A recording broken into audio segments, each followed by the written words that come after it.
तुम प्रतिक्रिया नहीं देते बल्कि केवल एक गहराई से सब कुछ देख लेते हो, तो वो व्यक्ति धीरे धीरे खुद अपने कर्मों का परिणाम भुगतता है और उस समय तुम्हें कुछ कहने की जरूरत भी नहीं रहती, क्योंकि जीवन खुद बोल रहा होता है। इस संसार में तमाशा वही सबसे अधिक करता है जो अंदर से खोखला होता है, पर जो व्यक्ति अंदर से पूर्ण है वह दर्शक बनकर बैठ जाता है।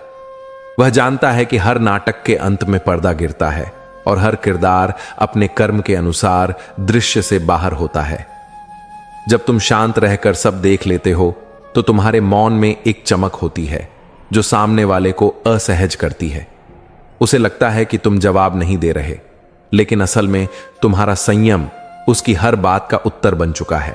इसलिए जब कोई तुम्हें चोट पहुंचाए तो बदला मत लो, बल्कि खुद को ऐसा बना लो कि उसका व्यवहार उसका ही बोझ बन जाए और फिर एक दिन वो खुद जीवन से पूछे कि जिस इंसान को गिराना चाहता था वो कैसे इतनी ऊंचाई पर चला गया।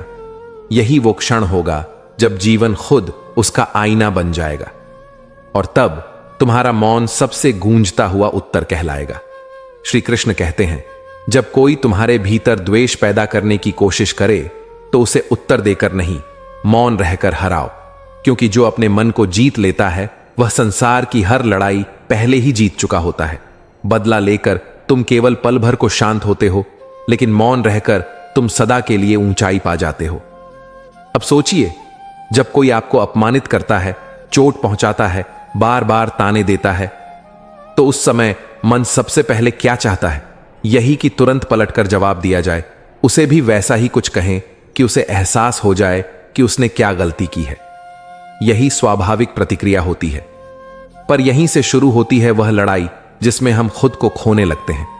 मूर्ख वही करता है, वह खुद को संभालने की जगह सामने वाले को नीचा दिखाने की दौड़ में लग जाता है।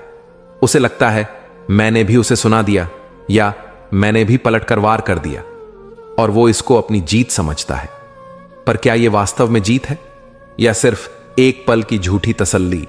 सोचिए, बदला तब लिया जाता है जब भीतर कुछ टूटा हो, और अगर कोई तुम्हें तोड़ सकता है तो असल में जीत उसकी हुई, चाहे तुमने बाद में कुछ भी कह दिया हो। ज्ञानी की नजर में यह लड़ाई ही नहीं है।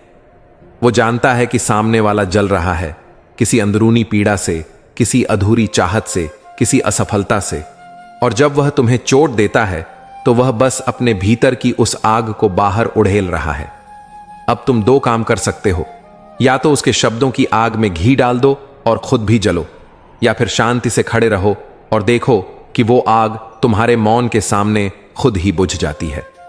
मौन कोई हार नहीं है, वह एक शक्ति है, एक ऐसा कवच जो तुम्हें उस व्यक्ति जैसा बनने से बचा लेता है जिसे तुम जवाब देना चाहते थे।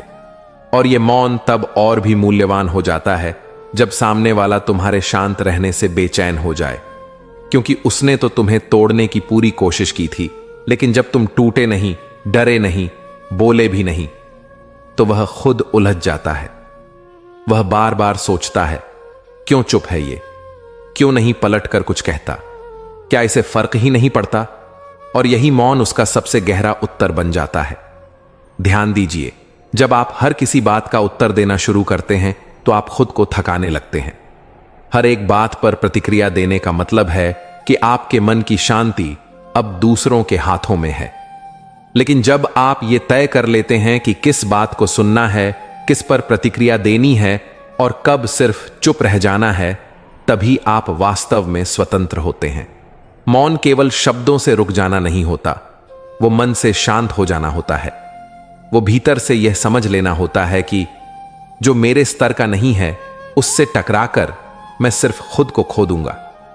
और जब आप खुद को बचा लेते हैं तब असली जीत आपकी होती है।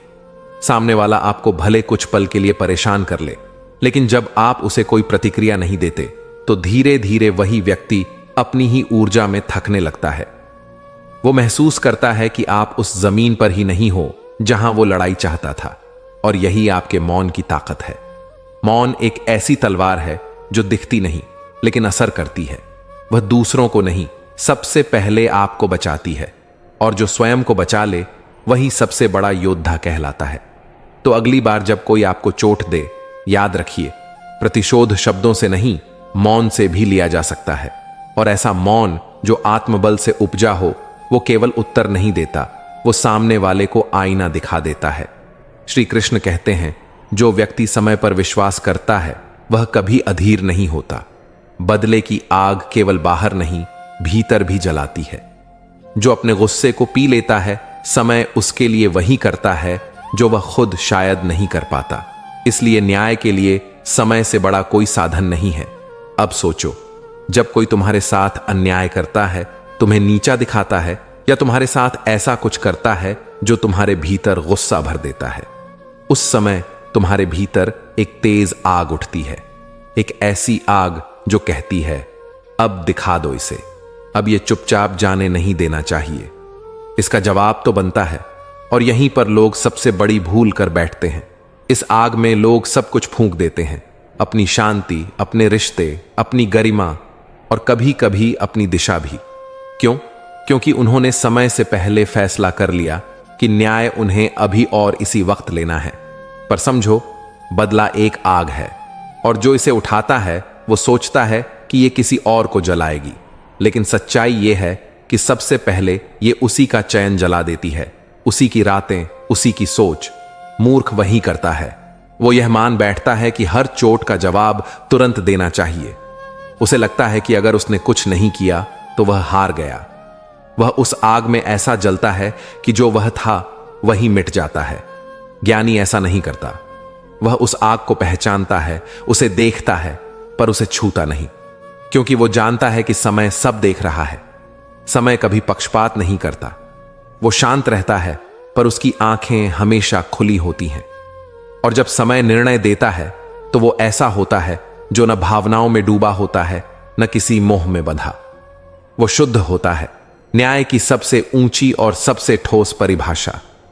जब तुम शांत रहते हो और इंतजार करते हो, तो तुम अपने अंदर की ऊर्जा को नष्ट नहीं करते, बल्कि उसे बचाकर रखते हो उस दिन के लिए जब समय तुम्हारे पक्ष में बोलेगा। कभी कभी ऐसा होता है कि किसी ने तुम्हारे साथ बहुत बुरा किया और तुमने कुछ नहीं कहा, कुछ नहीं किया, बस उस बात को समय के साथ बहने दिया। फिर महीनों बाद वही व्यक्ति उसी जगह पर किसी और के सामने खुद ही टूटता है। वो गिरता है और उसे संभालने वाला कोई नहीं होता। तब तुम समझते हो, जो मैंने नहीं किया वो समय ने कर दिया, और मुझसे कहीं बेहतर किया। यही होता है सच्चा न्याय। याद रखना, जो लोग अपने ऊपर हुए अन्याय का जवाब सोचते हैं, वे एक बार के लिए शांत हो सकते हैं, लेकिन जो उसे समय के ऊपर छोड़ देते हैं, उन्हें वो शांति मिलती है जो कोई बदला नहीं दे सकता। क्योंकि बदला लेकर तुम बस एक चोट और दे सकते हो,